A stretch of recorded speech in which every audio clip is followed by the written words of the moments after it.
Hey everybody, Dan Henry here, and in today's episode of the How to Think podcast, we sat down with Sebastian Rusk, who is the founder of the Podcast Launch Lab, and also his podcast, the Beyond the Story podcast. And this interview, it went for over 2 hours, and it was really awesome because not only did Sebastian share a very unique podcasting strategy that allows you to really grow a business, network. It's like the ultimate networking tool, even if you aren't an influencer and even if you don't have a lot of people listening to your podcast. Very unique. You got to hear this. But he also told some amazing stories, like how he was able to land a gig speaking and emceeing an insanely big event and conference when they didn't even know who he was, and as well as how he was able to spend an hour with Gary Vee, what he learned from that hour sitting down with Gary Vee, and how he was able to actually reach out and get a hold of Gary Vee, and just a lot of other amazing golden nuggets on how to network, how to get in front of people, and just everything in between. You're really going to love it.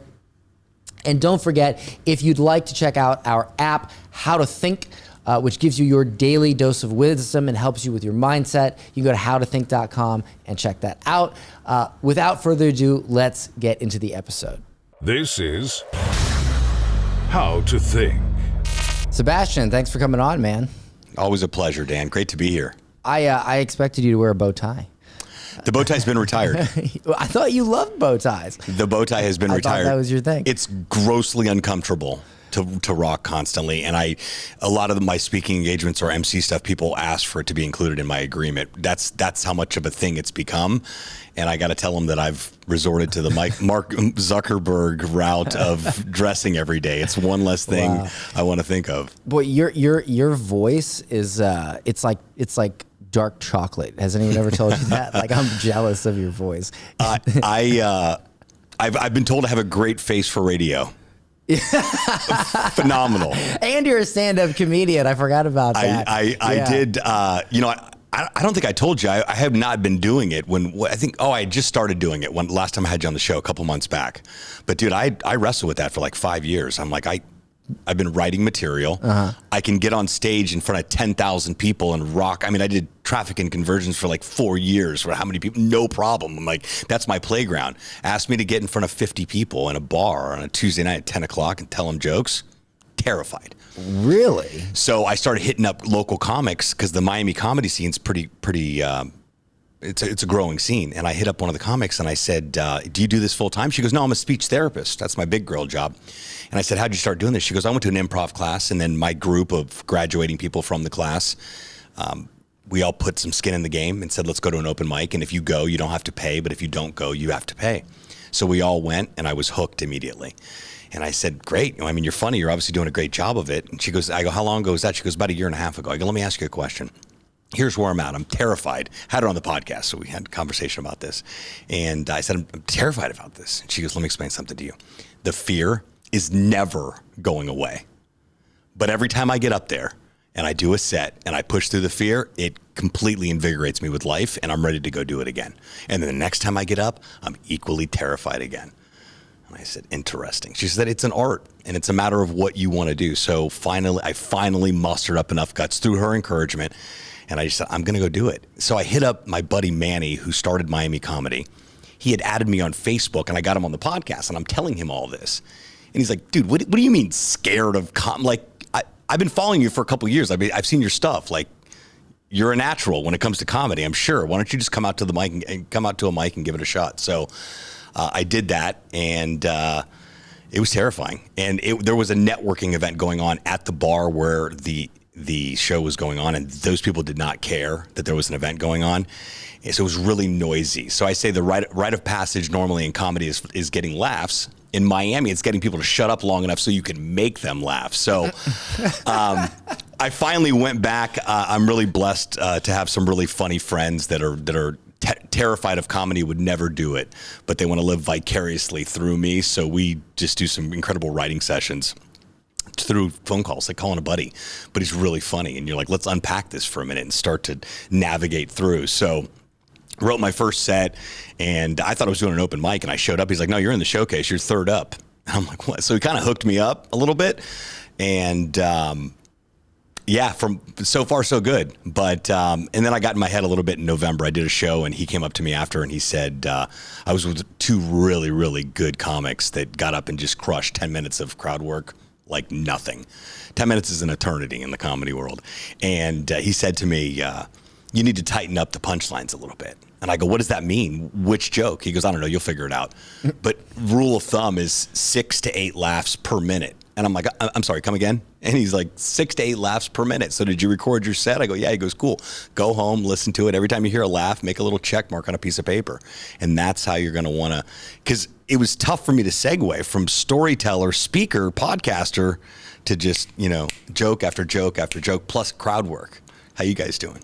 Yeah. You guys married? Are you related? What's going on here? To be able to navigate through that and then hang tough, hecklers, the whole nine. So, wow, man, that's so scientific. 6 to 8 laughs per minute, right? And to be able to like go in and break it down like that, wow, that's. I feel like comedy. We watch these great comics, and they're a lot more scientific than we think. Sure, we probably have this idea they just get on stage and they just like that, but they work on it. Like anything else. Absolutely, so. And it's open mics. It's part of the craft. I mean, you'll still have, the best of the best going and hitting, the Laugh Factory or somewhere in, the large, especially in New York and LA, will go and work out, material and see, what works and what doesn't. I mean, even social audio, I do a room every Friday that's got 75,000 people in the group. It's called Hot on the Mic on Clubhouse. So every Friday at 3:05, there's 300 people in a room that you can go in and really work out material. Now, you better hope people unmute and laugh. Otherwise, because I opened up last week. That must be so awkward to not Oh, hear my laughs. goodness. Oh, I did. I jumped in. I'm like, oh, here we are again. Comedy on Clubhouse. Very comparable to talking to yourself. Wow. Like almost identical to that. So, but people can, they tip you and stuff like that. So it's a different, again, a hobby. What can I said, okay, so what are we doing with comedy, Sebastian? Is there a result other than an ego stroke? And I said, yeah, there is.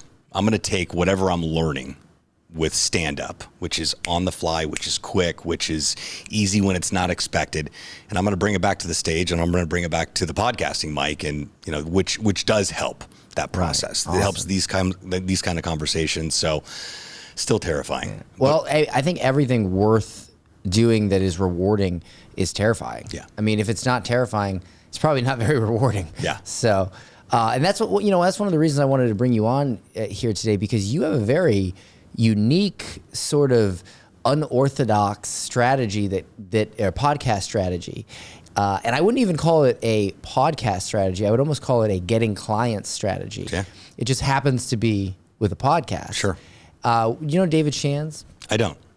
So he has a huge podcast. I was on it like a month or two ago, or a couple months ago, and then we had him on here, and he's just got like a huge following. I think the podcast is Social Proof Podcast, and then he has like this whole he has this like membership site and all this stuff, and he had we brought him on, and his model is to basically sell ads. Like it's a more traditional model, like sell ads. He mentions his membership site, and then what he does is when people come on the podcast, if they have a product, he will basically get an affiliate link or like a referral link, and they'll talk about their product. He'll mention to go check out the product, Yep. and then if somebody buys, he gets a cut. So that's like his 3 ways to monetize the podcast. But your way, I find fascinating, because when you have a traditional way to monetize a podcast and it's more like ads and things like that, you have to have a large audience. Huge, right? But you found out a way to start a podcast that is small or just not that huge, doesn't have to be huge, and get a lot of revenue from it. And so I'd love to talk about that. Yeah. And you help podcasters not only start their podcast, you have a podcast agency, which I think is awesome, but it's a very specific strategy. Can you go into what that strategy is and why it's a lot different than why somebody would even start a podcast for the most part? I think a lot of people are confused on why they should start a podcast in the first place. A lot of people that come to me say, I want to start a podcast, and people are starting to educate themselves and understand that, hey, maybe there are some strategies. A lot of people, I want to get my story out. I want to share value. I want to, whatever the case may be. And I always invite them to consider what's possible with being able to structure a strategy that allows you to do everything you want to do. Talk about everything you know about your area of expertise, providing value to the world, getting clear on your why, all that stuff. But then what does it look like to get very granular with the conversations that you're having and identifying people that can buy something from you eventually? You're not leading with that, but that is the end result. How can I, so for example, if I'm a sales trainer and I start a podcast and I want to find new clients, well, I'm going to invite every prospect that's on my hit list on the podcast so I can tell their story, have a conversation with them, and ask them what their biggest challenges are with sales. Very common topic. Once you're able to pour into that person's life through that conversation, by the time it's done, it was like, hey, Dan, you mentioned something specific about sales on there, and I would love to have another conversation with you if that's something I can. Dude, I would absolutely love your help with that. Let's for sure. Can we get them on the calendar for next week? Okay, great. And that happens a lot. So I end every conversation with, so when you start a podcast, Dan, I think I may have done that the first time I had you on the show too. And you were like, actually, it's in the works. And most people say, I want to start a podcast, or I've already got one, or I don't want to do it. Those are really the only three on there. And if they want to do it and they're active on social, they understand the value of bringing somebody in to expedite that process that can help them put together a strategy like being able to monetize it through the guests that they're having, it makes it just that much easier. But yeah, it's I've lived it for 12 years, being an inconsistent podcaster until 2016, starting the show, stopping the show, recording an episode whenever I needed to meet somebody. But I've been able to build my brand and relationships with people in my industry because I've been able to invite them on the podcast. Can I re-articulate that to you and see if I got it right? So basically what you're saying is, most people start a podcast so that they can talk and the listeners listen to the podcast and then buy your stuff. What you're saying is it's more backwards. It's you start a podcast, you still have listeners, but you're bringing people on who have the potential to buy from you. And by doing the show with them, that is your sales tool. Not that you expect every single person you bring on your podcast to buy something from you, but enough of a chunk of them do to give you a sustainable business. Would you say that is like the strategy? Absolutely. Now, you mentioned something a minute ago, and I just want to clarify. Are you helping them live on the show, or are you just using the show as rapport and then setting up a time to help them later, and that ends up being your sales pitch? We're just doing rapport. It's all about them. You're not going to, you're more inclined to have an opportunity created out of that conversation if you make it all about them and you're serving them through means of just getting to know them, just through a very casual conversation like we're having right now. And then at the end saying, hey, Dan, I really appreciate your time. And I probably said that to you. Hey, listen, I appreciate your time. Thanks for being on the show. If there's anything I can do to serve you in the podcasting space, that's my game. It's my life's work. It's all that I do every day. So if you need help in that area, let me know. I absolutely 100% do. How do we set up a call? So I see. So you're not actually, because the one component there that I wanted to identify was, are you giving them advice on the actual show? No. Okay, because that could, I mean, I guess it could be done. It'd be too salesy.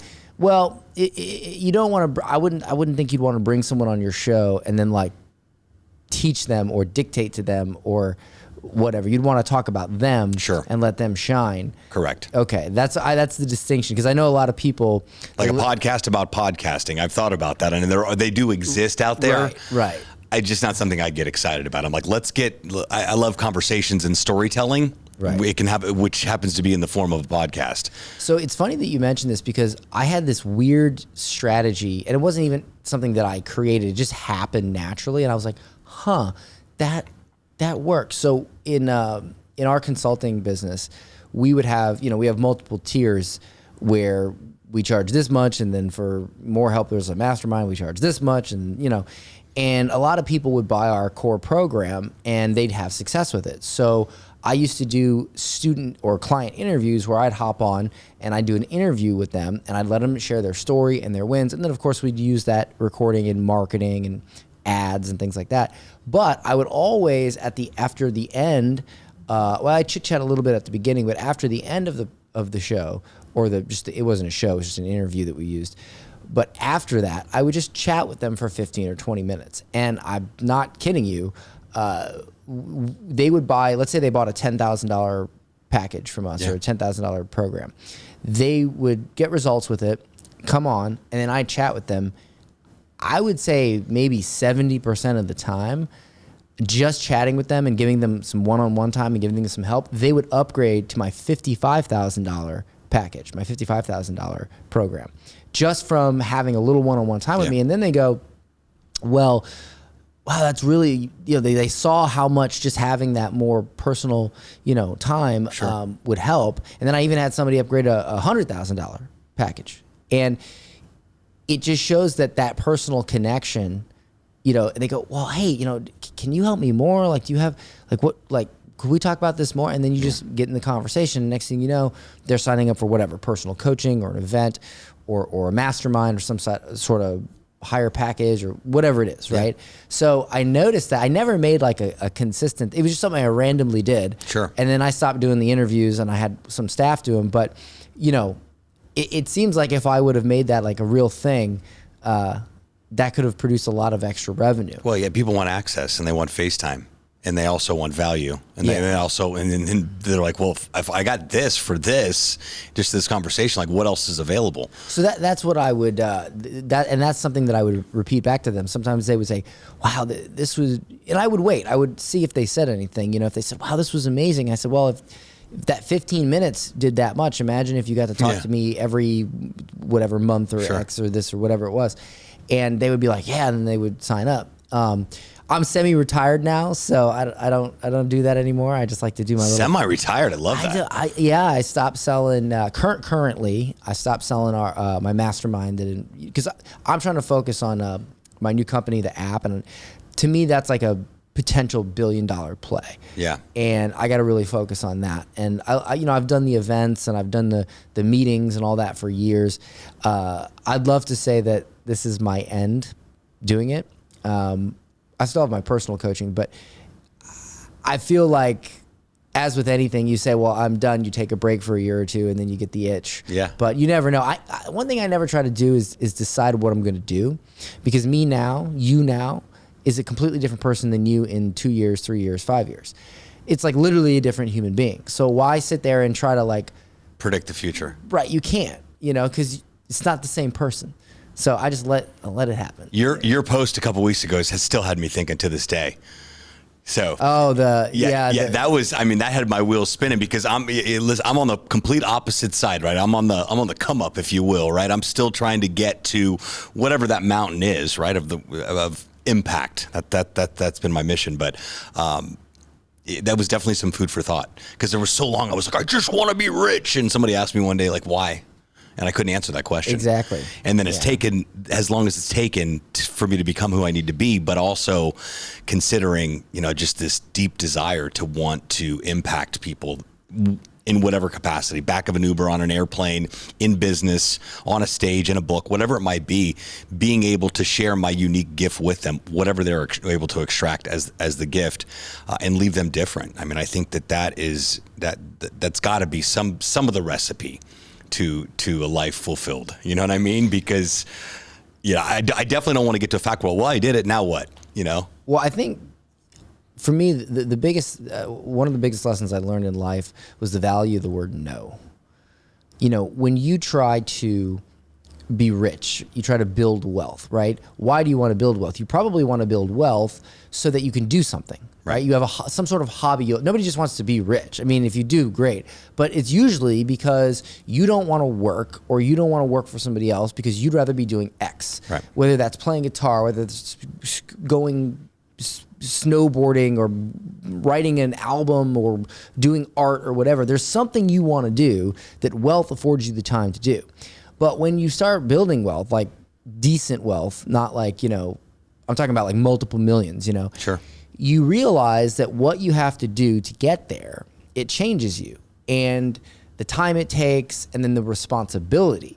You know, imagine that you don't have any employees and you're like, I want to do this amazing thing. I want to be rich. And then you actually become rich and you realize that along the way, you had to give jobs to these people to help you do that. And now you have a responsibility to them. Right. They have families to feed. Right. They have, and now you're like, oh, I want to go skiing for 2 months. And it's like, but you can't because you have to steer the ship.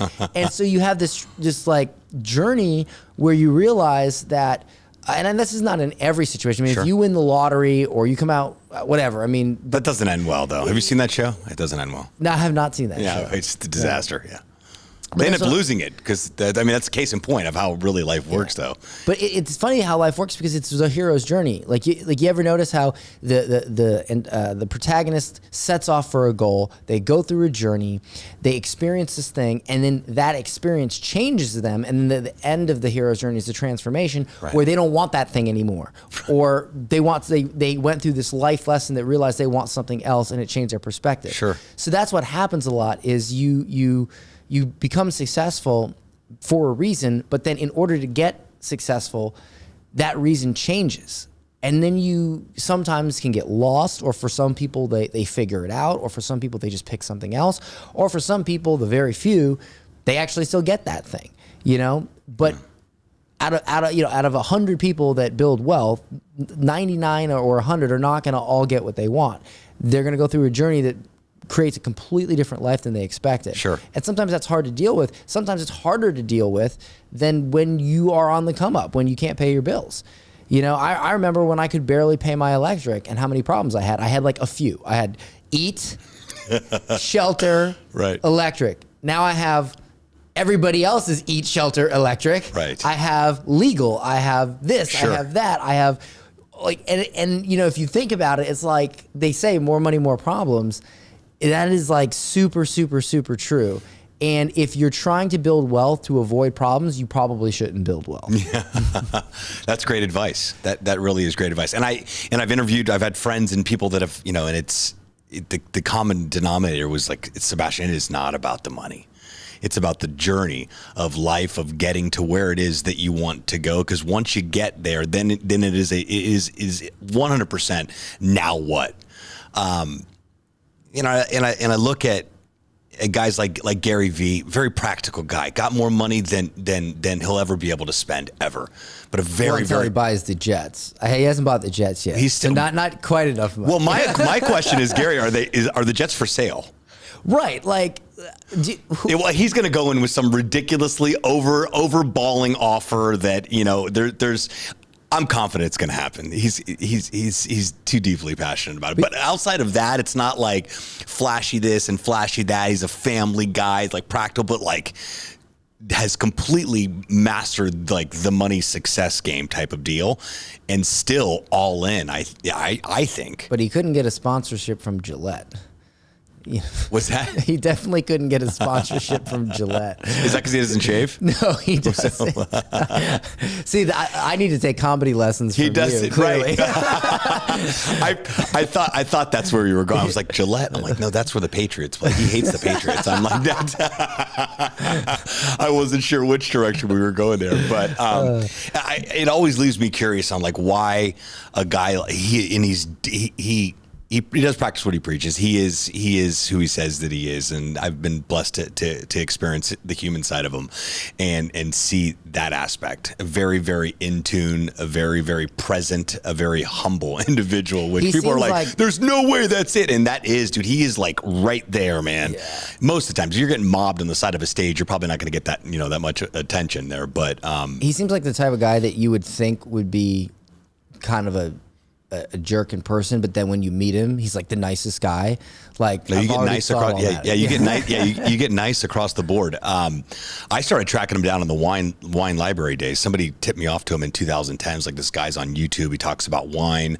You got to look him up. I was so broke I couldn't afford the audiobook, and my friend. Can you imagine that, to go from talking about wine on YouTube. No, could you imagine being a stock boy in your dad's liquor store that was doing $3 million a year and going in there and being a stock boy and becoming a manager and then be like, I'm going to go sell wine on the internet when everyone told you that you're crazy and are going to take the marketing budget instead of the newspaper, we're going to put it into internet ads and turn it into an $80 million business, in a 7-year period, which was just nuts. And then he just left it to his dad, and him and his brother AJ went and rented a conference room in an existing startup in New York, and that's where VaynerMedia began with their first 3 employees, and him and AJ were 2 of them. So literally building that thing from, because a lot of it was like, oh, you sold the liquor, you had your dad's business, and nobody handed him anything. He calls it the immigrant's advantage, right? Because he came to this country as an immigrant, didn't speak English, and lived in a studio apartment with 5 people. And then to be able to turn it into, what else could it be for other than impact? Legacy? He's big on legacy too. He's definitely leaving that behind. But could you imagine? You said 1,000 employees now for VaynerMedia. Wow. Could you? It's just, I had his chief heart officer on a couple months back, and her only job is to care for the employees. She's like on staff care officer. I'm there to get to know employees and just care for them and their needs and their life and everything. Is that like a final form HR person? I think so. Ultra CHO, Chief Heart Officer. Chief Heart Officer. Been on his team since 2016. Started as an ad rep. Clearly, some corporations might laugh at that, but it clearly works for them. Yeah. It's progressive. It's a very new type of way to approach things. Sure. Most of the time corporations are like, whatever. That's a change in though. We look at it the way that leading the way. Life has evolved 100%. In fact, my sister just took a job, went to work for her best friend that she went to college with, and they own a large agency in 5 different locations based out of New York. And she originally started as head of HR and immediately was moved to that same space of you're here to just care for the overall umbrella with a compliment to HR, but nobody's excited to go meet with HR. Right. You know what's funny about VaynerMedia? This was a couple of years ago. I thought, I was all I'm successful, I should hire VaynerMedia. I had this little moment of egotistical and I'm thinking that I can afford them and I should check it out, So I go on their website, and the strategy is great, by the way, because he goes out there and creates this huge social media following, and then he has these big companies that hire him for social media marketing. Yeah. But I'm thinking, it's going to be something like 10 grand a month or something, And then I go and I fill out, it's 120 grand a month. I'm Easy. all right, I'm out. Well, he didn't want to just get into the agency world. He wanted to disrupt the agency world as, and that is. You talk about high ticket, there's a line around the door to get. Well, they've completely disrupted the agency world as you know it. They dominate the space with, you see what they did with Budweiser and with Dwayne Wade's retirement and all these Super Bowl, and they are the premier go-to agency when it comes to large brands and budgets, but mainly they broke the mold saying, hey, your traditional way of banner ads and newsletter sponsorships are gone. You need to be dumping money into Facebook ads and to Instagram and to TikTok and Snapchat, etc. So isn't that amazing that he has social media content out there, at least his initial content? Now it seems a little more refined and more. Now it's VeeFriends. Yeah. Which I own one. Yeah, nice. I got in on that. I had to get in on that. But the fact that, especially in the beginning, his content was really geared towards 18-year-old males that played video games all day and wouldn't get out of bed. Right. And he's attracting these. They're not buying anything from him, maybe his book, but he's attracting these major companies, and my mind was blown by that. It was just incredible how, because what is that old saying? You put out stuff that attracts your ideal customer, but that's not what happened there. The content he put out was not for people at Coca-Cola or something, but he just demonstrated such skill and such, tenacity in that world, and he did so good with it that he got the attention of these companies, even though at first I don't think that content wasn't made for them. No, but not at all. It was really... Oh, he had to do a lot of selling early on. It was not, he went to Pepsi Cola and Campbell's Soup and Kleenex were some of his first, the New Jersey hockey team. They were one of the first, but he went out and actually did the actual pitching and selling the dream of, right. I know that 25% of your budget goes here now. I'm going to need 15 of it to go to social media. And so to really change that conversation, and then he would get a client, get a result, get a client, get a result. And that's how that reputation was built. His personal brand is just something that helps support that whole process, and him as an actual personality and an author, and him as Gary. But I'll never forget, one of the first things he ever taught me 10 years ago was that, and that's why I decided to start my personal brand and say, I want to speak, I want to be on stage, I'll write books. I think it's my responsibility for people that can't hire me or aren't a fit. I can provide value to those people. And he said, Sebastian, your personal brand in perpetuity is your reputation, and it will always be your reputation. We're archiving our lives, and it's the new scrapbook and photo books for our kids and for generations to come, for them to look back and to be able to turn on YouTube and say, this is my daughter will be able to say, this is your grandfather. This is my dad. He used to wear bow ties. Can you believe that? Versus, look at the old, Polaroids in a photo album. So him teaching that aspect and then living it, I think, has been, because he's just legacy. What are we leaving behind, and what footprints are we leaving behind through the impact that we're making? I think he's just found that real niche with personal branding, and with his content. His team's up to 25 now. That's just Team Gary. Wow. That's. And do you find it fascinating that his personal brand, I mean, think about it this way, right? He attracts these huge corporations, and I'm sure they look at what he's done with his personal brand, and they take that into account. They take that into account as a... Well, they look at it and go, well, he's got, Right. his following is significant in and of itself. It's probably exceeding well over 10 million combined with just Facebook and Instagram and Twitter alone. So, but if you think about it, I just had a conversation today with a consultant who we were talking about approaching the B2B space and selling to corporations. And she's like, Dan, you're going to have to wear a suit, and you're going to have to not use profanity. All right, scratch that. Yeah. Well, I mean, if it's a product that I'm not like personally a part of, then whatever, But she was just saying, like, you can't use profanity, you can't do this, and that is a normal thing in the corporate world. He changed all that. And that's the thing. He's sitting there dropping an F-bomb every 2 seconds, and freaking these huge companies are hiring him, and that blew my mind. It was a big challenge, though, and it still is to this day, but he's to a point where his fee's up to like $250 per keynote now. So he's extremely selective. Yeah, per $250 to rain F-bombs on people. like you wouldn't believe. And $250,000. Wow. And what's even crazier is that he left his agency that he was with, like his first, when he was with CSS, who books everybody in LA, Oprah. If you're anybody and you're speaking and doing speaking engagements, you're with CSS. And he was with them for a long time. And when he had first started, like, they didn't know what to do with him, because you got like Oprah, Obama, you got like, and then you got Gary. And they're like, we really didn't know what to do with him. And I was able to get his old speaking agent on the podcast, who's now his partner for Vayner Speakers. And they started Vayner Speakers for the same idea. Gary's like, hey, I want to disrupt the speaking industry as we know it. Like this whole agency thing and this whole, like, there's a better way.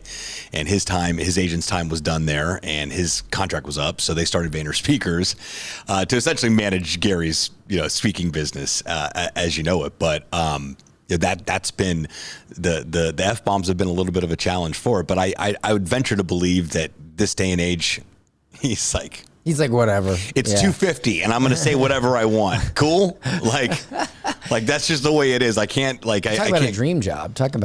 No slides, no prepping, no nothing. Yeah, I mean, the guy he just gets up and just spits. And believe it or not, Brandon, what you say about, when's the last time I did a speech for somebody where I had slides? It's got to be at least 3 or 4 years, right? Yeah, I would say 3. Yeah, so there was a point where I completely gave up slides. Such a pain, though. It's such a hassle. And I just went with either nothing or whiteboard.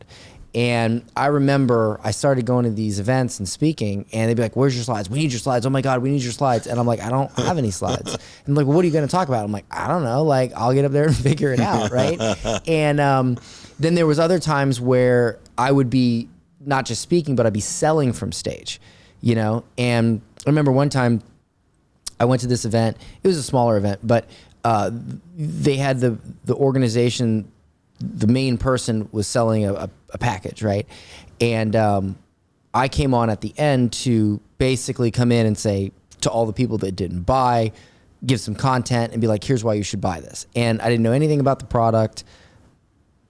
Probably, I mean, I knew the product was good because I knew the person, but I didn't know like the specific, you know, deliverables of it at all. And I literally in the middle of my speech was like, "And what else do they get?" You know? and I had no prep, and all I did was I went in and I just started like talking to people and hearing what they thought, what they wanted to hear, and I just made it up off the top of my head. And I sold 400% more in that little made up speech than they had sold before I got there. And I started thinking about this, right? And I started thinking about guys like Gary Vee, and I started thinking about a lot of people that just fly off the top of their head. And I thought, what if the secret to being a great speaker or even a great salesperson or whatever, or orator, is not that you come up with this amazing speech. It's that you build assets in your library that allow you at any point to grab from those assets as you need them and just deploy them. That's it. And that's when it completely changed how I thought about speaking. And I mean, since then I've done $1 million from stage, like I think a couple times, and I've had days where I've done like 500, 800. And it was just, I literally bullet pointed out and I just talk. Sure. And I just use the assets. And I think that can apply to YouTube videos. It can apply to comedy. See, there you go. Yeah. It really does. Podcasts, you know. So it's just incredible how it's communicating in what genre are you communicating in, but being able to have exactly how much can you bank up here as far as information. Usually there's not a conversation there's not an answer that I don't have when it comes to the podcasting game, except for how do I make $1 million on my podcast? And you just keep podcasting. Do you get that a lot? Do you get people that ask you that a lot? Yeah. Well, people reach out and they're like, I have a podcast, but it's not growing. Can you help me explode my podcast? I'm like, can we talk about what exploding means? I mean, are we talking grenades here? Or are we talking like... And it's about the purpose. Like, why are you starting a podcast? You're either starting it, to get famous, to make money, to get clients. And that's why I love your sort of strategy is it's almost as if you don't need a huge fan base for your podcast other than enough to make someone... You need your fan base. Right. But you're getting... So let me ask you a question. So when you help people with a podcast and you do this like sort of reverse strategy where you're interviewing people and then you're connecting with them, you're building out your network, and whether that turns into a sale for you or that just turns out into some sort of deal that leads to business, that is like your ultimate networking tool. Sure. How is this working for, I know it's working extremely well for you, but how's it working for other people? I try to teach it as much as possible when it's a fit. Sometimes it's like, listen, we just want to have a content component and for example, we launched a show last year for a employee benefits company in Louisville, Kentucky. And they said, we have no desire in monetizing the show at all. All we want to do is we are the premier provider for employee benefits to every manufacturer in Kentucky. And there's a lot of cool stuff being manufactured in Kentucky. I'm like, it's not just bourbon? He's like, no, it's not just bourbon and thoroughbreds. There's a lot of cool stuff. So we want to have a podcast having conversations with our clients, telling the stories of the stuff they create right here in Kentucky in our own backyard. It's called Built in the Bluegrass. So their strategy is just to massage their clients, existing clients, and also become the go-to source for the Manufacturers Association that they're a big part of, and they're seen as the go-to source for employee benefits. This greases the deal even more, and then by default, more business comes in, but that's not their strategy. They could care less about sales. They're just doing it as a formality and also as a piece of content. That's a great strategy too, and they've got a very, very successful business doing it, so monetizing a podcast isn't that big of a deal. But if you're a solopreneur, you're an entrepreneur, you're just getting your business started, you're writing a book, you're launching whatever you're launching, you should be starting a podcast to launch whatever that may be. Well, why would I do that, Sebastian? Well, number one, you're able to educate people about what you're about to do. Educate, motivate, differentiate about your product, your launch, your book, whatever it might be. Number one. Number two, the people that you need to bring with you along the way, you're having conversations with by default because it's a podcast. That's what the format's designed to be able to do. So I think a lot of different components work together as far as that strategy is concerned. But I try to teach it as much as possible. If you were just getting started, Dan, I'd say, Dan, start a podcast and start interviewing people about their biggest challenges for creating a course or getting new clients and solve their problems online. And if they really liked what you had to say on the interview, say, hey, I'd love to hop on and have another conversation with you. And you'll find that you'll be able to convert a lot of those people into paying clients, or like your buddy's strategy, or like you were on the show a couple of weeks ago. That's a great strategy too. So you're saying that, so again, that goes back to my question from before. You're saying that when they come on the show, you're not helping them. You're letting them shine. You're letting them help. All about them. But they have a problem that you can solve. Sure. So can I put you on the spot? Absolutely. All right. Let's say you're a graphic designer and you want more graphic design clients, or you're a web designer, you want more web design clients. You start a podcast and you bring guests on, and you want a certain amount of those guests, hopefully, to either establish a networking connection with or hire you for graphic design, web design work. Walk me through that, like literally like a movie. Walk me through that. So I just had a digital, actually what would be closest to that is I had a digital agency just signed up with us last week, and it's a new agency, and he's like, my main focus right now is clients. I said, of course.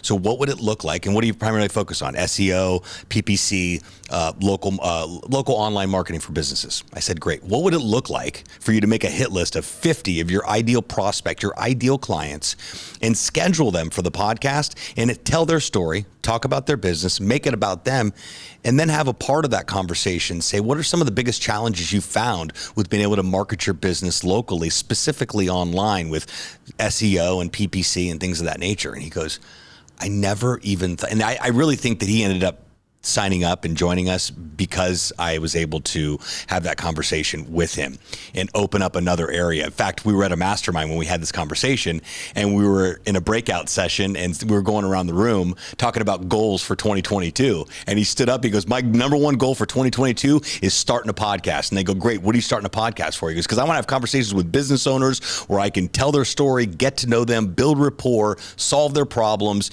and convert them into agency clients. And everyone kind of looked around in the room, and that was a conversation we had. And he's very laid back guy, polar opposite of my personality. So for him to stand up and like belt that out over like a lunch conversation from that, I knew that that's a strategy that definitely more people need to be taking serious, and I need to be talking even more about. I've been living it and then by default starting to teach it, but I definitely have not been like leading with it as far as marketing why you'd want to work with us. So that's the thing, man. I mean, when we talked before this and you kind of explained your model, you know, I understand that you help people start a podcast, but when you said that, I was like, now that is an interesting strategy. Yeah. I would make that everything. I would make that it. That would be it. Like I wouldn't even do anything else. Like that right there it's an amazing strategy. And it reminded me back when I did those success interviews, I'm like, that could be like a scalable strategy. So and it works anywhere. If you sell cars, start interviewing local businesses in the area where you sell cars and providing value for those businesses and getting to know those people. Guess what those business owners do? They drive cars. And the next time they need a car, who are they going to call? They're going to remember Sebastian calling, having a conversation, and getting them on that really cool podcast. I ain't never been on a podcast before.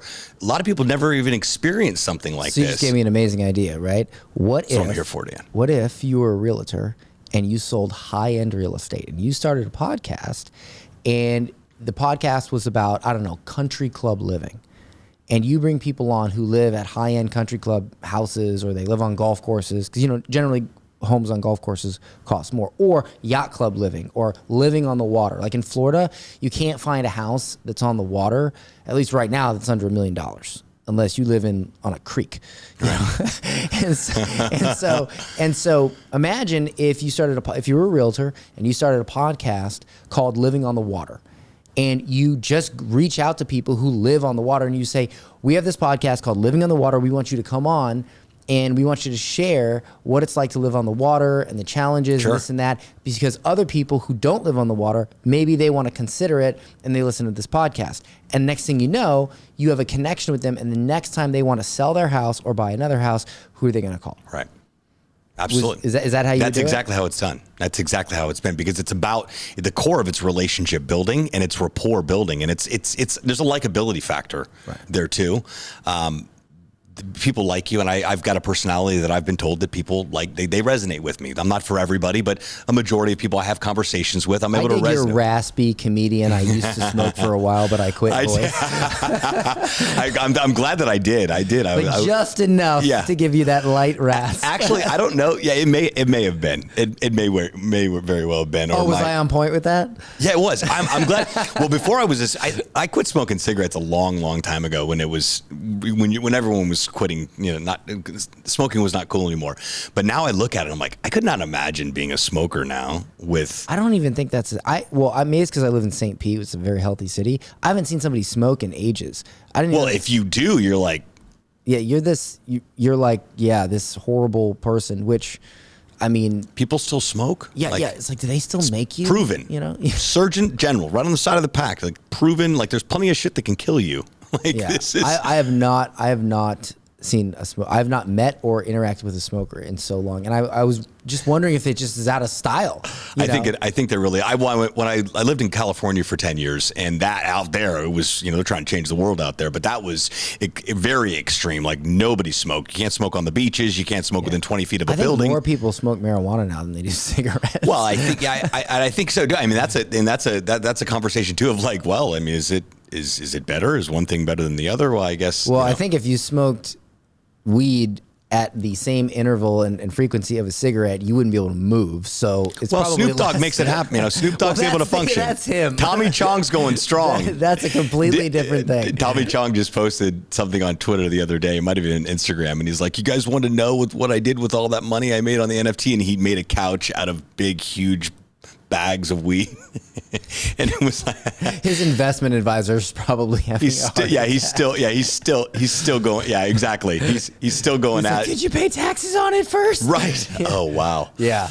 That's a whole other crazy different thing. Yeah. So was I on point on the whole like realtor, start of the podcast and all that? Wow, that's an amazing strategy. I mean, that could be anything. You're an MMA fighter. Start interviewing fight promoters that you want to build relationships with, and talk about how they created their fight promotion business. You hear that, Brandon? Did you catch that? That was for you, Brandon. Yeah, I caught it. Thank you. That's good, man. That's crazy good. Wow, there's so many applications to this. Like, oh man, like I'm just thinking like you could be an actress and this would work. You could be an insurance person and this could work. You could be a speaker. And this, oh my gosh, a speaker. That's exactly what I do. A majority, if I want to get at a gig, or I'm looking to get an event, or I want to get on that stage somehow, some way, let's get you on the podcast to talk about the event. Hey, do you need any more speakers? Do you need an MC? Nobody wants to do that job. And I can assure you I'm the best in the game. Really? I never even thought about that. I'm normally the MC. Do you enjoy that work? No, you don't. It's miserable. First guy there, last one to leave. Terrible. I got more energy than the Energizer Bunny. I'd love to have a conversation about what's possible. I don't do a lot of MC work anymore because it's just way too much work. I was literally just about to ask you if you wanted to MC my next event that I probably will never have, but if I do have it. Listen, it's friends call, stuff happens. Absolutely. Okay. There's a few occasions. You have that like. You have that like, dude. It's the most natural. It is the most natural thing I've ever been able to experience. And I spent a lot of time going, hey, look at me over here, because I figured right after I met Gary, I was hooked on speaking. I'm like, I got to do more of this. I absolutely love it. I've got similar energy to this guy, and nobody wants to pay speakers, and it's extremely saturated. But I thought, I was at an event in Tampa. In 2013, it was a social media event, and I was there just as a blogger, just there to create content. And this is before the influencer wave even existed. And it was an event called Social Fresh. Still happens, actually. And my buddy Jason Keith started it. It's been a great model. He brings in large brands, JetBlue, Hershey Chocolate, of their social team as the speakers. And then social media managers and agencies and marketing teams come attend the event, and they learn about what big strategies and what JetBlue is doing behind the scenes with social and how it works. So great model. And he asked me for feedback about the event. And I said, the event was great, But by lunch on the first day, I wanted to punch myself in the face due to the lack of energy. There just was no music. There was no social media. People aren't like the most exciting people. Like people come to an event for an experience, and they also want to leave with that lasting impression. And he's like, so what is your suggestion? And I had not done any MC work short of like Ronald McDonald Foundation auction and like Chamber of Commerce stuff. But I saw it and I felt it and I knew it. And I'm like, well, I wear bow ties and I've got more energy than the Energizer Bunny. Why don't you let me MC? And he's a complete introvert, so he was kind of like looking at me like I had 10 heads and boogers for a couple minutes. And then he called me back a few months later and he said, you know what, we're going to give you a shot at our San Diego event. Can't pay you. I said, not a problem.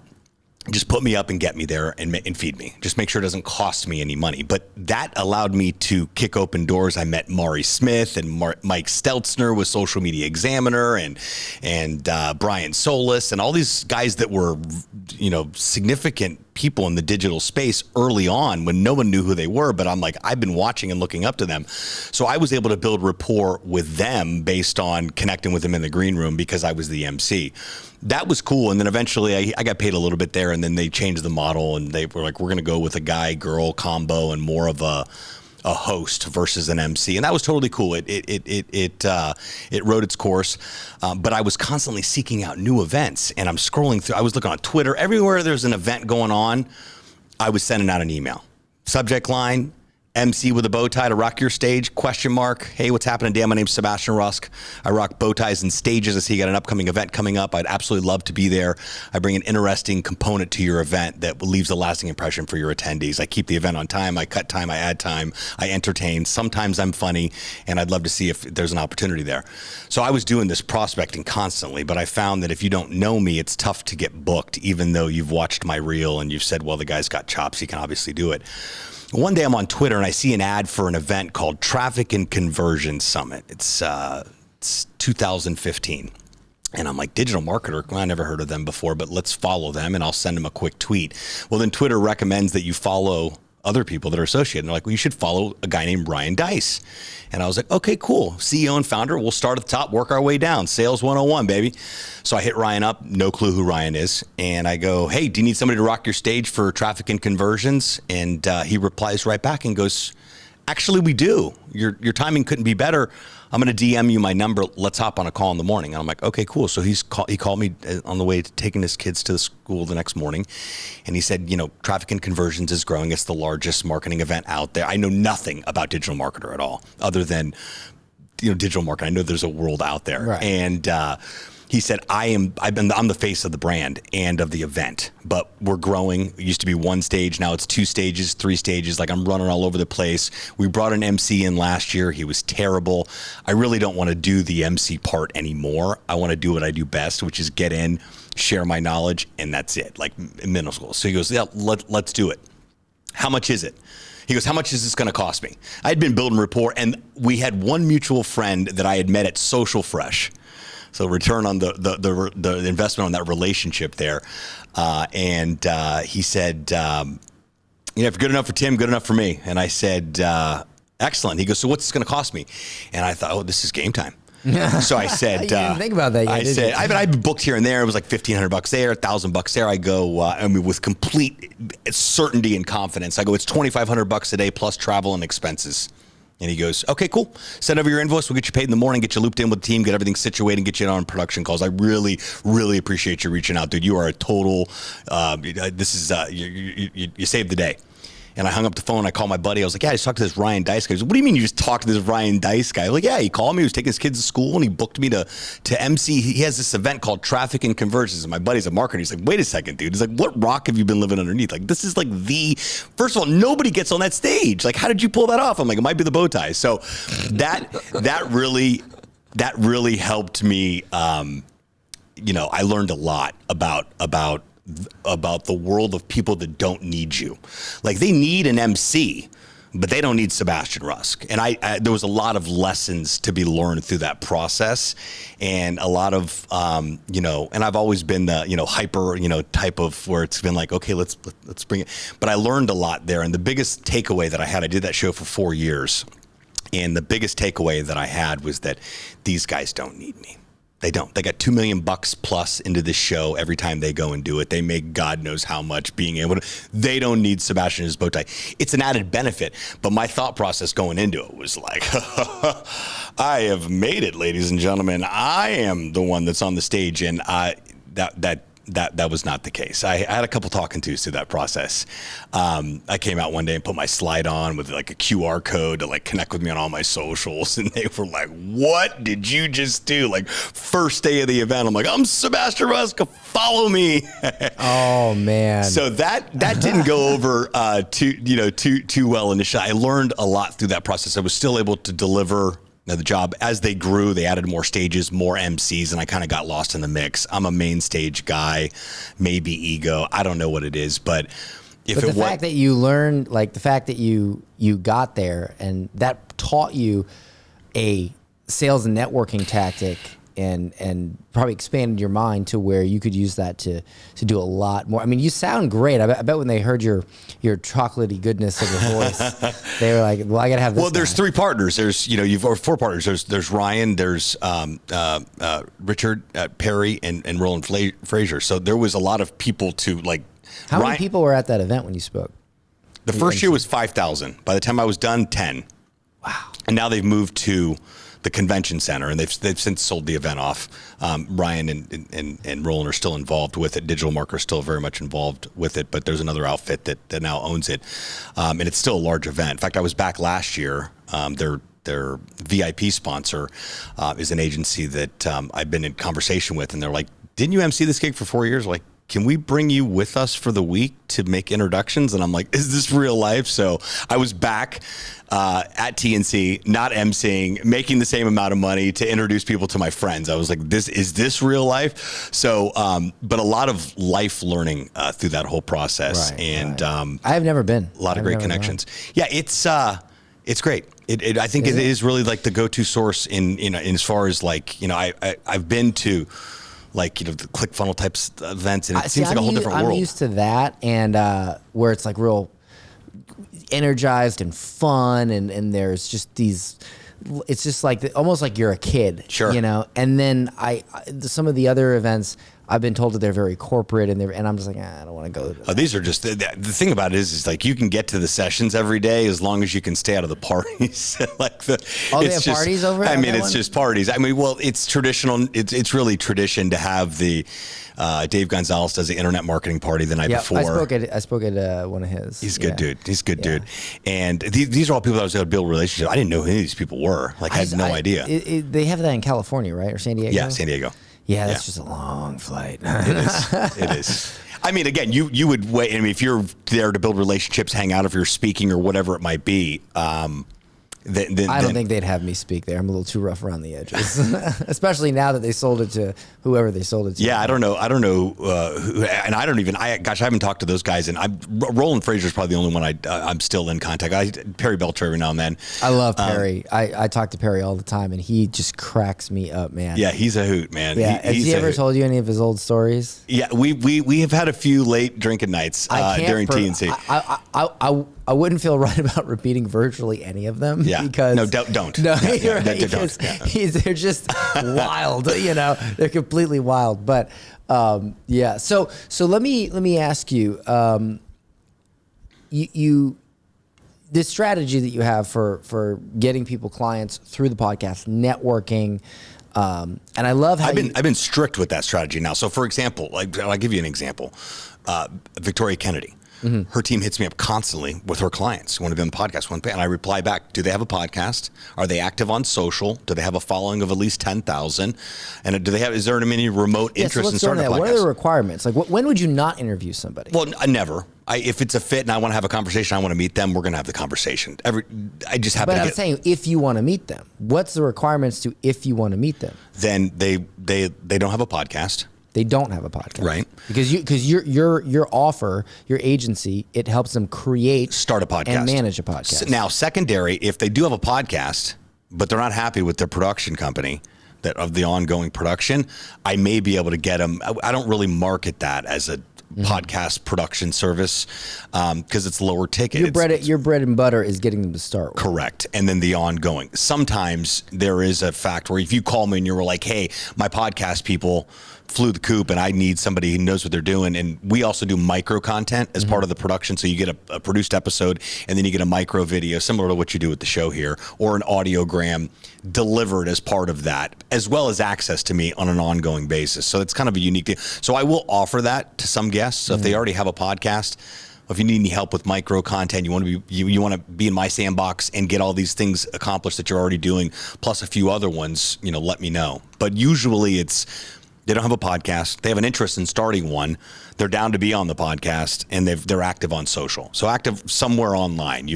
Whatever your platform is. They have a decent audience, maybe not a huge audience, but a decent audience, which shows you that they've been doing something for a while. Correct. I imagine they have a product. Yep. Okay, and they don't have a podcast, but they could be open to it. And so before I have a brain fart here and forget what I was saying, these are very good requirements. Look, squirrel. Yeah. so I'm just processing it. Sure. So because it's great. So when you do that, like, you ever heard of the whole Wolf of Wall Street, sell me this pen line? Yeah. When Jordan Belfort says, sell me this pen, you know the answer to that, right? No. It's how long have you been in the market for a pen? Because if they say, I don't want a pen, then you move on to the next person. I'll tell you a quick story. So I used to work for DirecTV. And we would go to the Tampa Bay home show, and we'd go to these convention centers, and they'd rent a booth, and me and 3 or 4 other reps would stand at this booth, and people would walk by, and our goal was to talk to them and get them to sign up for DirecTV. I'm visualizing you at a trade show, at a booth selling DirecTV. I was like, this was me in my early 20s. So I stand there, and I've always been a fan of poker, where the first hour you don't really play any hands, you just observe what everyone's doing. And so I'm sitting there and I'm watching these reps, and we got it was something like $100 per sale or something like that. And so, or no, it was $50 per sale. It was $50 per sale. So the reps would talk to these people, and they would talk to them for an hour trying to convince them to sign up. And sometimes they would, and sometimes they wouldn't. So I'm thinking to myself, okay, there's 8 hours in a day. You're going to take an hour for lunch. You're probably going to take another hour for fiddling around. So that's 6 hours. That means if you take an hour to talk to each customer, even if you have a perfect closing ratio, right, you're only going to make 6 sales, but likely you're going to make 3, which means the most you're going to make today is $150. And I'm like, why am I here on a Saturday working for this company to make $150? So I'm like, there's got to be a better way to do this. So as I'm watching, I start noticing some things. So my manager was getting really angry with me. He's like, when are you going to talk to somebody, And so I'm like, all right, I better start talking to them. So I had this crazy idea, and I didn't know if it was going to work. So I stand out in the aisle, and I have a piece of paper in my hand, which is the sign-up sheet. And as people were walking by, because I'm thinking this company has a lot of branding, they have a lot of information out there, right? And so they're walking down, and I just started saying, hey, did you forget to sign up for DirecTV? Hey, did you forget to sign up for DirecTV? And what happened was, most of the time, people would say, what? No, what are you talking? And then okay, bye, bye, Right. But then every 5, 6, 8, 15 people, which only took a couple of minutes to go through, somebody would say, how did you know that? I was supposed to sign up last week, and then the kids, and then that. I said, I got paperwork right here. We'll just finish it up. And they go, okay. And they signed up. And then next, did you forget to sign up for DirecTV? Did you forget to sign up? What? What are you talking about? And then, oh yeah, I had an appointment, but I canceled it because this happened. Sure. And my wife's been on me to do it, because there was 10,000 people there. Sure. I'm thinking, out of 10,000 people, how many people forgot to sign up for DirecTV? Right. And so I sold 20 people that day. And I didn't sell anyone. All I did was have people fill out the paperwork. The paperwork only took 5 minutes. So I'm cranking them out. And the other reps are looking over what is happening? And my manager was like, what is going on here? And I ended up breaking the record for the most deals at that time sold at a trade show. They took me to Atlanta, Georgia. I got to meet the vice president of DirecTV at this whole thing. They flew me out there, And it was just this dumb idea I had, Right. you know? And it reminded me, when I saw the movie Wolf of Wall Street, it reminded me about sell this pen. The truth is that if the person doesn't have a need for your product, you should waste zero time trying to convince them to buy your Correct. product. You move on Right. to somebody that needs your product. Right. End of story. And it just, seeing that, like, I'd love to say I saw the movie and then I implemented it, but it was like backwards. Sure. But I've always stuck with, like, if you don't have the problem, don't waste time marketing to or networking or approaching that person. Right. And so that's why I asked, you know, with you and this strategy, like, you go out and you find people that have this problem. So that's my next question. How do you find people that have an audience and need a podcast? Like, how do you go out and find them? They're all over the place. If you just go on LinkedIn, or you go on LinkedIn, you can go on Instagram, you go on TikTok. I've converted people from TikTok. I've been able to say, hey, listen, I love your content. You're totally crushing it. They normally have, you know, they're a social media influencer that has actually built a brand. They're a coach. They do something within that space. And it's always a, hey, so when you start a podcast? Same thing as when you start a podcast. Yeah. So when you start a podcast? Did you forget to sign up for Direct? Yeah. Did you forget to start a podcast? Right. Did you? Actually, I didn't. Like, it's on the list. When's that podcast of yours launch? Right. Well, we've got plans. You know? It's just I have so much going on. And I understand there's so much going on, but guess what? There's not going to be less going on next week. And the only thing they're not making more of, time. Right. So the best time to start a podcast, yesterday. And so, you have basically a done for you agency where you, with the exception of doing the actual content, you do everything else. Correct. So all you gotta do is what I tell you to do, and then get the episodes recorded, all of the work, and then upload it once it's done. Somebody on your team, and we teach how to make sure that whole process, you know, gets handled. But our ideal avatar, if you will, if we're using marketing terminology, is someone that wants to start a podcast, understands the value of hiring an expert to expedite the process, that has a proven system to get them to the finish line, and doesn't bat an eye at an investment of it, and just knows that an investment with this person is going to get me that much faster to where I want to be, versus trying to because you can start a podcast on your own. I mean, read my book, go to my YouTube channel, and do exactly what it says, and you can start a podcast this weekend if you really wanted to. Most people don't want to go through what I've outlined is about 13 different steps in the podcast launch process of logistics. But my real gift are my crazy ideas, and being able to come in and go, so what about this?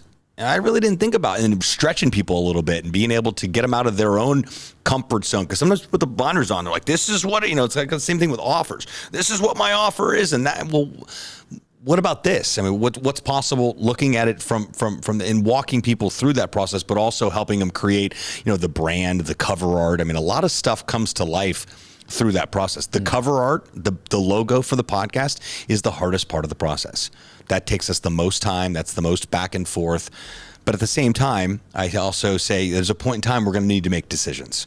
We're not going to play this design game forever. We can get creative, but we can also sit here until Kingdom Come talking about changing that little thing to that little thing. So what's been your biggest like sticking point in growing this agency and growing this offer? I think the fact that podcasting is over 2 decades old and it's just now gaining popularity. It gained a little bit of steam back in 2008 when the Serial podcast came out, that true crime podcast, and then the case ended up getting overturned because of the podcast, and the guy got out of prison, and it gained a little bit of steam if you're a true crime guy. I have not watched that. I don't even know that story. Yeah, it's called Serial, like serial killer, and it came out in 2008. And the entire podcast launched and unpacked the story of a serial killer's case, and come to find out that the guy really didn't actually do it and ended up overturning the case or something like that. Something drastic happened as a product of it. That's like the that show on Netflix that came out, The Tiger King.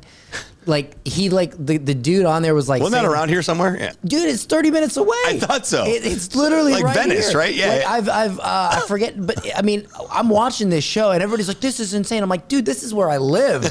People are like this everywhere. Like, this is normal. Like, I see these people at Walmart at 11 p.m. Right. Every time. I mean, I haven't been to Walmart at 11 p.m. I was about to ask you what the hell you're doing at Walmart at 11 p.m. Yeah. I would be at Walmart at 11 p.m. and literally like everybody was a Tiger King. I mean, that's the normal. Right. And so in pajamas. Dude, Florida in pajamas. Like, everybody goes out in pajamas. I don't understand. That is, but the the fact that things from that show caused him to go to prison. Like, if you're on a documentary, why would you sit there and talk about your plans to kill someone? Like, what? I mean, I always say, oh, wait a minute, Florida. Correct. We can blame Florida. And I'm a Florida native, so Sure. I can say that. Right. I'm allowed to. I got the card. You got I got the card. Anybody else, you can't say You got that. the Florida cred to be able to do it. Yeah. Yeah, I always say that, stupid shit hurt. Bad.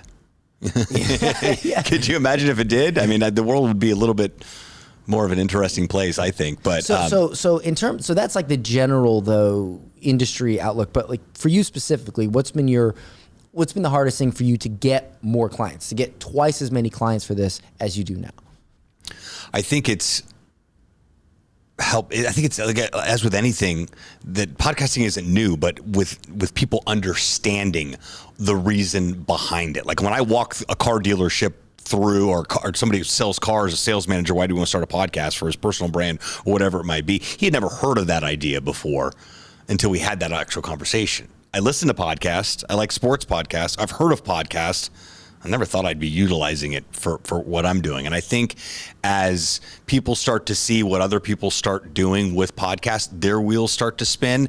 And, the downside of that, there's a lot of, I want to start a motivational and entrepreneur podcast.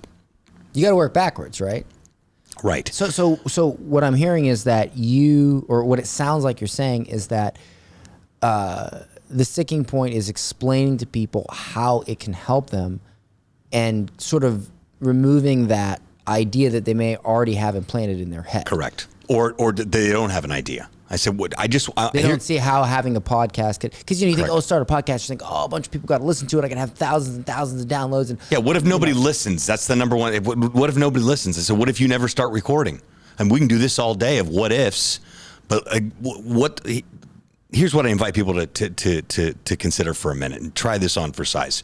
What does it look like to put the blinders on for the next 16 to 24 months, head down, and just go all in with your podcast and make it the number one piece of content that you create for your brand? In fact, my most recent talk is titled, How Starting a Podcast Can Solve All of Your Social Media Content Problems. And I firmly believe that. You start a podcast, you got a video component, you got an audio component. The audio component can be chopped up into audiograms. The video component can be chopped up into micro content. You've got graphic assets. We're talking like a minimum 7 to 10 pieces of content per episode. Well, what does that do? It promotes the podcast. It helps you create more content.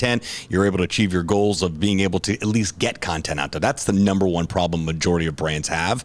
We just don't have time, or we just had, I had my cousin doing it for a while and he went off to college. There's a various amounts of reasons why brands are not going all in with content. And but there's plenty of brands that do get it and have followed Gary's blueprint of being able to create content, multiple pieces of content on a daily basis, be consistent with that content, and then count all your chickens after a significant amount of time. We've been doing this for a year and a half. We've been doing this for 24 months. And that's what I tell everybody. Put the blinders on. Give yourself 18 to 24 months podcasting before you give yourself permission to throw the towel in. Because I know for a fact. But you know how people are these days. Sure. 18 to 24 months. But let me ask you a question. If you do this, I mean, how quickly on average do people gain a client from starting this process? It depends. I never give them those numbers because I'd be lying to them. But I say, in your experience and what you've seen, have you ever seen somebody in the first, say, 5 episodes land a client? Absolutely. If you're going into this thing saying I'm interviewing people that are my prospects, that are in my demographic, that probably need what I have to offer. I mean, it's a numbers game. The numbers eventually start to. So let me ask you this: out of all the people that come to you for that specific reason, meaning they agree with your premise, they are saying to themselves, "I agree with what Sebastian said. I need to start a podcast so that XYZ." They agree with that premise.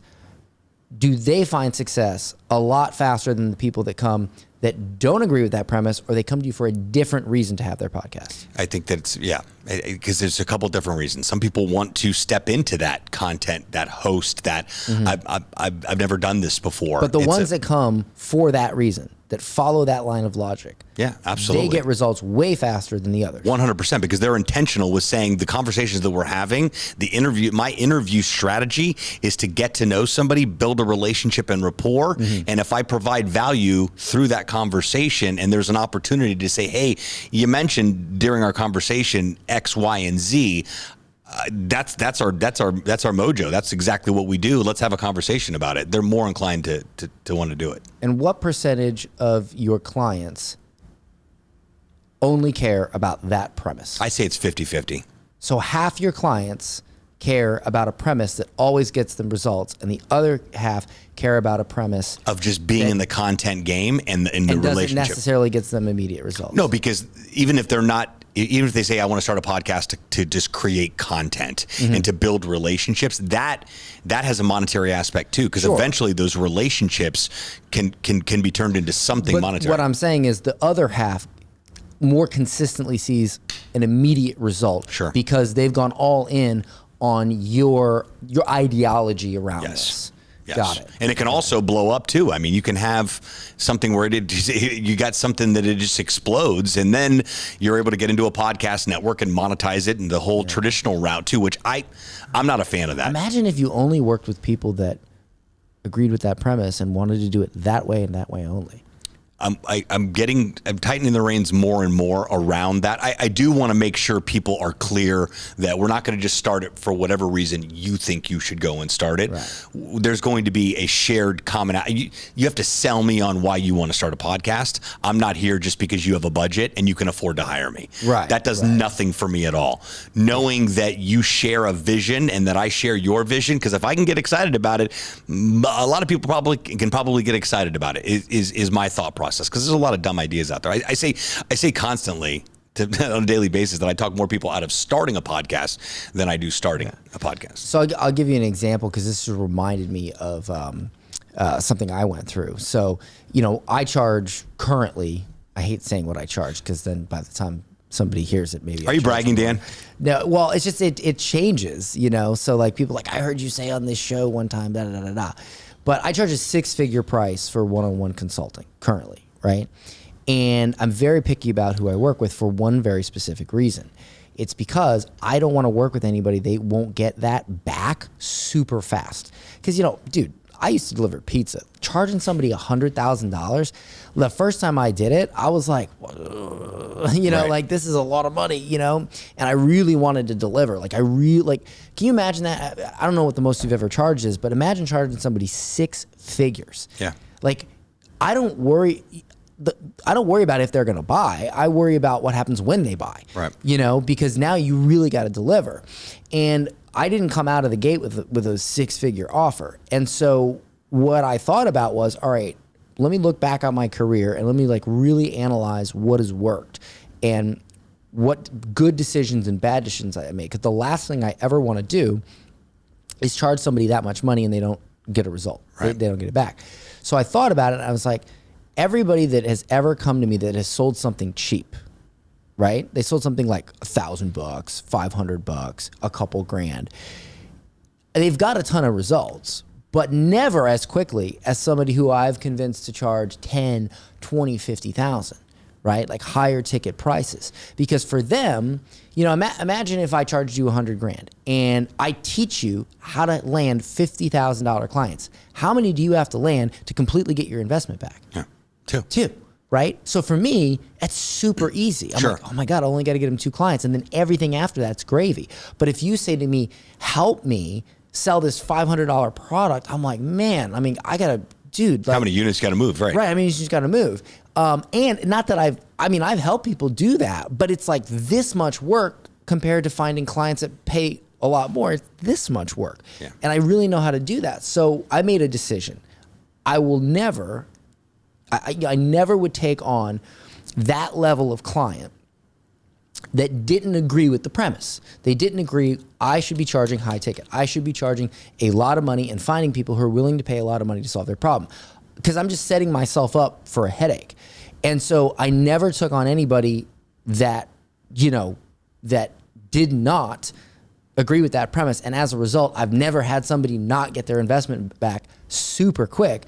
And it wasn't the fact that I'm really good at what I do. I mean, I'd like to think that I am, but it was more about the strategy and the decision making of only working with clients that fit into a mold that are great for you, great for them. You know they're going to get an amazing result, and you know it's going to be smooth sailing.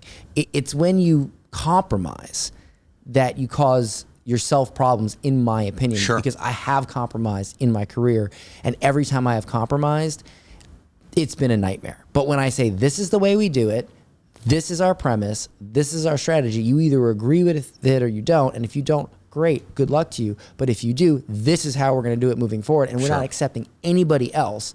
That's when things have really worked out.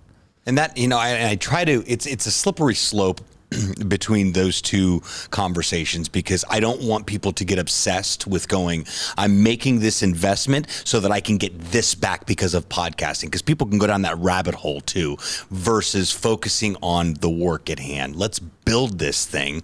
Let's create the relationships. Let's get consistent and really, really good at this, and then start swinging for the fences and figuring out how we can fill in the gaps. Well, maybe they on don't monetizing. make a sale, but maybe they get a connection that leads Correct. to some that, sort of that Yeah, I in and wouldn't of say itself is even, I would say, is even more rewarding. It's Right. been in my experience for people to say, can you believe I was able to get so-and-so on the show? This is incredible. Like, this is Right. great. And if I asked them, is that better than closing a deal? They would probably say yes. And for me, that's a win, because I like the other side of the fence too, which is, I can't believe I closed a client so quick. Excellent.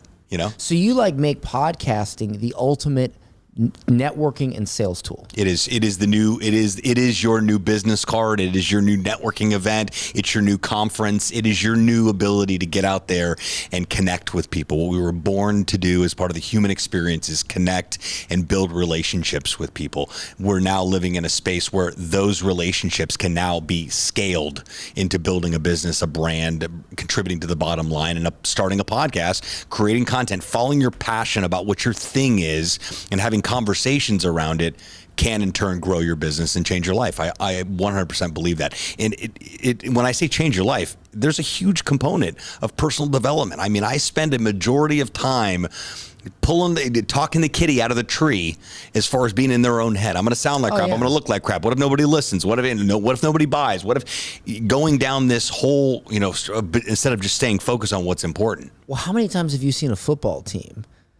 They're doing terrible, and then at the halftime, the coach or the quarterback does a speech, and then they come back. It's not like they learned any new football skills in that 20 minutes. Right. They just got motivated. Sure. And so I think that, it's important for you to motivate your clients and help them with their headspace, because without learning how to think about things, you're not going to be able to execute things. Well, not absolutely. that I'm dropping my show name right at Yeah, I see what you did there. It is. I talk about it. I say that a lot. That may be the title of the next book. Podcast is a lot like life, because it really is. I go through a lot of my similar conversations about life in some of these coaching sessions, and about things, just life in general. I don't know a lot about. I know a little bit about a little bit, and that's been my experience thus far, just with life. But as far as becoming who I need to be as a human being, becoming fully accountable for my life, I don't blame anybody for anything that happened. It's all my fault. I always say that constantly too. Remember, it's all your fault, and it always is. And when you ever read the book Extreme Ownership by Jocko Willink and Leif Babin? No. Oh, dude, you'd love that book. Okay. It's all about basically saying everything's your fault, and taking ownership of everything, even if it isn't your fault. Right. And I know that sounds crazy. It is. But it's like the ultimate leadership skill, But you should read the book, because in a vacuum, what I just said could be misconstrued 1,000 different ways. But well, it's a matter. Life is a majority of life is showing up, 100%. Right. Getting in the car, driving 3.5 hours for a podcast, and just showing up. Right. Not. With the one intention. I had one intention of coming here today, to have a conversation and to get to know you better, because we've been building a relationship over the past couple of years, and you've done some incredible stuff with your career so far, and I can learn a ton from that, and hopefully you get something from me too. But the idea is to just constantly invest into relationships, and like the example that I gave of this most recent show that I'm hosting, which I never in a million years thought I would be getting paid to host a show. That's like a large media outlet calling me and going, "Do you want to be our podcast host?" We'll pay you to do it. And I do this, zero planning. I mean, I look at a bio, I look at a link, I look at a name, and let's dive in. How complicated could it also be? But it's me being able to leverage my gift for that. But those are all relationships I look back when that initial introduction was made, and I'll never forget Gary going, I'm so glad you guys met. You guys totally need to connect. And I'm like, why? Back then, how did you meet Gary Vee? I hunted him down like the DA looking for child support. He was, oh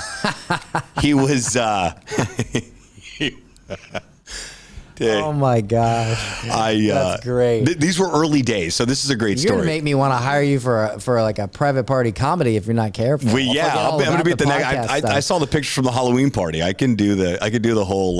Yeah, is there a stage around that? I mean, I can have a stage brought in. Whatever you want brought in. Yeah. Absolutely. Private parties, bat mitzvahs. No, I'm totally kidding. So it was 2012. His first book came out in 2010, I think. Crush It came out. Second book was Thank You Economy. Well, I found out about him right in the very beginning. I was trying to figure out my life. I'd lost everything. I had no money. I had a bus pass. I had a skateboard, and that was about it. I read Crush It. Antennas went up, and he gives his email address out everywhere. Always has, still does. I emailed him, but I quickly learned a good hack, which is, number one, if somebody you want to get in front of is going to be in your town, offer to pick them up at the airport, take them to the hotel, be their transportation, find out, to and from the airport. That's one hack. I didn't do that with Gary, but the other one was get to know their team. So at the time, he had a very, very small team. It was him, his brother AJ, and he had a guy by the name of Phil Toronto was his assistant. So I started to follow Phil on Twitter, and I quickly found out that Gary's next book, he was doing a book tour, and one of those book tour stops was going to be in Miami. So I hit Phil up, and I had Phil's email address. I think I guessed it. I was like, well, it's Gary at VaynerMedia. It's probably Phil at VaynerMedia. Oh, that's great. So I emailed Phil, and I talked to him back and forth, and he's like his PA, like his assistant at the time. He runs Gary's hedge investment fund now of like, it's like $65 million they have in that fund now, and he's like the head of it. Wild story, but at the time was his assistant. And I started to build some rapport with him, and I'd sent an email and I said, hey, Gary's going to be literally in my neighborhood for the Thank You Economy Miami book stop. Can we do an interview? And I didn't hear back, and I heard back like a week later, and I'm thinking it's going to be like flip cam in the hallway type deal. And he calls back and he said, yeah, we can do it. Meet Gary there at 6. The book signing's at 7. I said, not a problem. So a day after that, I was like, well, I have to figure out, I need to go get like a flip cam, like tripod. Like this wasn't like iPhone 4K days. This was, we were just getting out of flip phones. And the day before that, I had a video production company call me. They go, hey, Sebastian, my company was called Social Buzz TV. And I was running around town to bow tie and Social Buzz this and that, yada, yada, yada. And they said, we've been seeing some of your events and content. We like your stuff. We'd love to work with you. And I was like, great. What are you doing Tuesday night? And they're like, actually, we're available. And I said, good. I have a book signing for a guy by the name of Gary Vaynerchuk. They're like, who? And I'm like, it doesn't matter. It's at Books and Books in Coral Gables. He goes, oh, we just did Russell Simmons' book signing there last month. And I was like, as luck would have it. Well, I'll see you guys Tuesday night. And I'll never forget, Gary just walks up the street by himself, and nobody really knows who he is. There's some social media people there, but it's not like mob scene at all. And he walks up, he's like, what's up, man? So good to meet you, dude. And we go into, it's a pretty sizable, old school bookstore, but we went into the side where the book signing wasn't, and we set up like, they had full setup, cameras, lights, microphone. It was the worst interview I've ever done. It was terrible back then, terrible. And I was just so like energetic, and it was too much, but we got it done. But I was able to spend an hour with Gary while we're setting up and we're doing an interview and like the whole nine, and was able to ask questions. And I said, I've done 10 videos so far this year for Social Buzz. He's like, 10? Like I did 100 by like the end of like the first month. Like get to work. Like that's terrible. And so I got the clip still from back in the day. That guy's blood is made of cocaine. It was a crazy experience. But that's the first time that I did meet him. And then after that, as I started to do MC work, I would be the MC for the event, and he's the keynote speaker. So we'd see each other. And oddly enough, there was like a time that every event that I would see him in the green room, he was the keynote, I was the MC, and he was on his way to Miami. So crazy. It happened at Traffic and Conversions one year too. That was a crazy experience too, because I walked in the green room and he was sitting with Dice. Like, that's part of the deal. Like, that's part of the keynote, is like you hang with the partners, you hang with the sponsors. Like, that's part of like this whole thing. Like, I get up and walk in the green room, and like, he tells Dice, hold on a second, like gets over, greets me, gives me a hug, and they're like, who? That's our MC. Like, I know, they think I'm just like the hired MC guy, you know, but which I was. Did that make up for the QR code? No, I think that contributed to maybe, you know, my what would end up being my fate with Digital Marketer, which was, you know, we grew out of each other. All good, still a great relationship there. But that was another lesson too. I was like, I don't know if I should have done, like, the video's great. Like, we did we were in the elevator, and I was asking him about like his notifications. I'm like, how do you handle your phone? He goes, I turn them all off. He's like, look at my Snapchat, 35,000 views like per snap at the time that he was going and doing. But it was really cool to run into him. And that was when, like, even my family was like, oh, I knew you had interviewed him, but I didn't know, like, you know him. Cause we got done and I said, hey, good to see you. And he like tapped me on the shoulder. He goes, really good to see you too, brother. And so I think my sister texted me. She's like, so you like know him. And this is right. This was 2016, I think. So people were he was becoming more and more popular. I mean, the guy's a phenomenon now, like a total celebrity and inaccessible. Like, it's tough I haven't seen him in a few years now, nor even talked to him. It's tough there's so many people getting out of it. Oh, yeah. He's become the go-to source for social media for like the world. So we're talking rappers, athletes. I mean, the stories that he shared of like people just hitting him up and being like, what should I do with my brand is just crazy. It's like he's like, I have rappers and like people, Jay-Z, like what? So it's cool who's become as a personality, but also for the world. Like, it really like that. I want to become that for the podcasting world, because I see what podcasting has done for my life. I see the impact that it has on business, and I see the impact that it has on life, and then the ability to turn it into a business. And then I'm able to leverage my personal brand that I've been working so diligently on for the past 10 years of just that on-air personality. I used to say I would be the Ryan Seacrest of the branding and business type of world, where celebrity endorsements and things of that nature. No, you got Sebastian Rusk talking about your brand, your product, hosting your podcast, whatever it may be. And that's now starting to maybe you can be the Sebastian Rusk. Oh, that's what I stopped saying. Exactly. In the very beginning, I used to go, I'm going to be the next Ryan Seacrest. And somebody said, hey, why don't you become the next Sebastian Rusk? And I never, ever said the next Ryan Seacrest ever again. So I'm going to ask you one more question, and then we'll let people know where they can check out your podcast and all that jazz. What is the biggest lesson you learned from spending an hour hanging out with Gary Vee? Make time for people and stay humble. Yeah.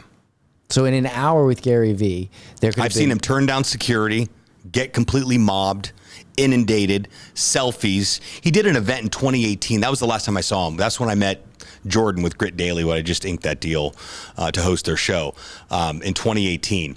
But I'll never forget that there was no media at the event. He did it at Dolphin Stadium. And because he's partners with Steve Ross, because I was like, you're a Jets fan. Why are we at Dolphin Stadium? But Steve Ross, who owns the Dolphins, is his business partner, was one of the original investors in VaynerMedia way early on when Gary was trying to figure out what his next move was. So he had access to this. So he rented it out and did an event called Agent 2021. So I connected with him, and he connected me with his event girl. And he said, hey, I've known Sebastian a long time. He's a good friend of mine. He wants to come cover the event if you guys are bringing media in. There was like no media there. There were a few people, tech companies and news outlets, but I walked in and it was just him and his event girl. So we got an opportunity to catch up again. Same experience, humble, present, making time. How's everything? How's Kayla? How's your daughter? How are your kids doing? They're growing up. This whole like this real. And we walked all the way down to the field because he opened it up with his keynote, and we had this conversation and caught up for 10, 15 minutes. It was just him and I didn't even put two and two together and ask who's introducing you. And we go up and he's like, hey man, he goes, I'm gonna go do my thing. I'll catch you upstairs this afternoon. I'm like, all right, cool. And I walk out and we're on the football field. That's where the stage was. And I hear the AV guy go, ladies and gentlemen, please welcome to the stage the CEO and founder of VaynerMedia, Gary Vaynerchuk. And I'm like, oh, What a missed opportunity. So I'm roaming around taking, I've never seen so many videographers in my entire life at this event. I'm like, you've created monsters, Gary. And I'm walking by and just getting like a quick clip. And I don't know if he caught I caught his attention or whatever it was when he was on stage, but his premise was, for all of you agents, real estate agents, insurance agents, you guys are not doing enough when it comes to the content game. You can be doing way more. For guys like Sebastian, and points me out in the middle of the event on here. When I say he got done with his talk and I got mobbed, was crazy, bro. But wow. I learned that it's his humility. He's not too proud to do anything, and people completely misread that. And he told me that early on. Sebastian, it doesn't matter where this road takes you and where you end up going and how big and famous and rich you get. I don't care. I don't give 3 rips, dude. You always make time for people, always, and remain present and actually care about them. And if you can't do that, then you need to really rethink this thing. And I think that's what a lot of creators and influencers and, I think people are tired of the guru and tired of the influencer, because what we've experienced over the past 10 years of, you don't really know who's what or what's what. But what happens when you get to meet the person behind the Instagram account and in real life and have that experience? Are they leaving you different? Did you have an experience because of that? And I know that's a long-winded answer, but remaining humble and making time for people is so important, with discretion, of course. You can't, there's only so many hours in a day that you can be, and you can't be everything to everybody. But and in an hour with Gary Vee, you could have talked about anything. You could have talked about the interview was about social media mainly, but you're talking about my experience that I took from him. Right. It's always present. And it's always like there. And just, man, I remember you from, I'll never forget him responding back to Agent 2021 and looping me in with his team. He goes, I known this guy a long time. Take good care of him. And I thought, wow, Gary Vee telling his team he's known little old Sebastian Rusk a long time and to take good care of him. And they did. They took impeccable care. And oddly enough, his sister was there that day. His mother was there. I met the whole Vayner clan, oddly enough, which was really cool. But that's probably my biggest takeaway. And then, the association did yield a lot of business. I mean, that being able to, I still have the picture to this day on my Facebook cover as being able to edify myself and I don't do it to brag. I do it because this is a product of carefully cultivated relationships and for showing up. I've never asked Gary for a thing ever, other than, can I interview you? Can I make it all about you? Can I talk about you, etc. And I've tried to get, there's no calling in favors or anything. He has a rule. I don't share anything. I don't do any favors because I'd have to do it for everybody. And I thought, that's another one I'll put another feather in my cap that I'll keep close, which is you can't be everything to everybody, but you can definitely serve people and you can over deliver in any capacity. And I try to do that. I try to pour into people in any capacity. Sometimes it turns into business. Sometimes I wear these shirts everywhere. So people are like, podcasts suck. I love podcasts. What's your podcast all about? The new ones have a QR code. So if I'm on an airplane or somewhere. You love QR codes, don't you? Well, yeah, because, yeah. There he goes. Ladies and gentlemen, very, very funny comedian coming up. Internet marketer extraordinaire, comedian. Well, they scan it, goes right to my calendar, right to my sales page. Get him. Oh, dare I say, get him in the sequence of getting in touch with you. There we go. We didn't use the F word. It's interesting that you mentioned the humility and the make time for people, because I grew up in my career in the whole direct response, internet marketing, influencer, guru thing, and all these gurus, they teach you how to be this person. And one of the things I remember that I always and I've done it and it sucks and I hate myself when I have done it, but the thing I've always struggled with was one of the pillars of being a guru or of selling access is that you have to limit your access. Right. Because if you limit your access, it becomes more valuable. Sure. And if you just give everybody access, it becomes less value. And they've taught that for decades. And when I learned that, I kind of understood it, but at the same time, it sort of it went against kind of what I believe, because when I'm at events and stuff like that, I like to talk to everybody, and I like to respond to people on social media. And I know that a lot of amazing influencers that are coming out now, they say respond to everybody. I remember seeing Trent Shelton live, And he said, take an hour a day and go on your social media and just respond to people and just not your team, say hi, And I remember hearing that, and I remember hearing things like what you're talking about with Gary Vee. And, just one day I started responding more to people, and I got out of my head of that whole like, oh, you need to remove access to yourself and restrict access, and this makes you more valuable. And, the thing was, it didn't hurt my business. It didn't make me any less money. Maybe even helped it. There was multiple times where just me responding to somebody like, I just really appreciate you responding personally. And what I do is I send voice messages. Because, if you respond, you say, hey, thanks, man. Yeah. I think I sent you a voice message on Instagram. Sure. But if you just respond with a text, people are like, oh, that's probably his team. I've had people say that, oh, this is probably your assistant or something. And I'm like, nah, it's me, dude. And they're like, no, it's not. And I'm like, I send a picture, And then I thought one day, like, what if I responded with voice? Yeah. And so I just started responding and saying, hey, thank you so much, but I learned something about that. If you send somebody a voice message, they send voice messages back. And then you got to listen to them. Right. And then they generally send you like 10. And so what I do when I send boundaries. Right. So here's what I learned. When I send a voice message, I'll say, hey, listen, I don't get on here much, and I definitely don't listen to like voice messages because everything's just so crazy, but I wanted to take a minute to send you a voice message and let you know that I really appreciate it, and I send that over. Yeah. So I set that expectation that, I pop in here and there, and I don't have anywhere near the social following that some of these guys have, but even still, with the small amount that I do, it makes a huge difference. Yeah. And so I started adopting that, and I think it works better than this traditional like restrict access to yourself guru. Well, I just like to my point earlier. If I think we're all sick of the guru, right, and of the influencer and trying to figure it all out. I think that we're moving into this creator economy where it's extremely powerful, and it's going to be extremely powerful for individuals and for people starting businesses and following their dreams and doing their thing or whatever it may be. But at the same time, that's my concern with this whole metaverse thing. It's like, do we need less human, like less interaction, like less real life? I don't know that is the solution. I think a good combination of the two. That's a completely different episode. But an episode where we talk about how they intentionally made life suck so bad in order to sell an alternative We're now buying JPEGs of apes for $250,000. Yeah. Yeah, I'm guilty of that. Do you own an ape? No, but I got into Neo Tokyo. I own a Punk. You did tell me about it. I did. I think I spent $250. You were my motivation to start an NFT collection. So I am official. I haven't announced it yet, and we'll talk about it later. It's top secret. But I'm trying to figure out, what utility and what purpose. That's the hardest NFTs part. The hardest part is to figure out what your utility is. Alex Becker did it great. Dude, I got in on that. That guy's like, I can't even keep up. I get like 16 bytes a day, and they just stack. And they were up to $260 per byte at one point.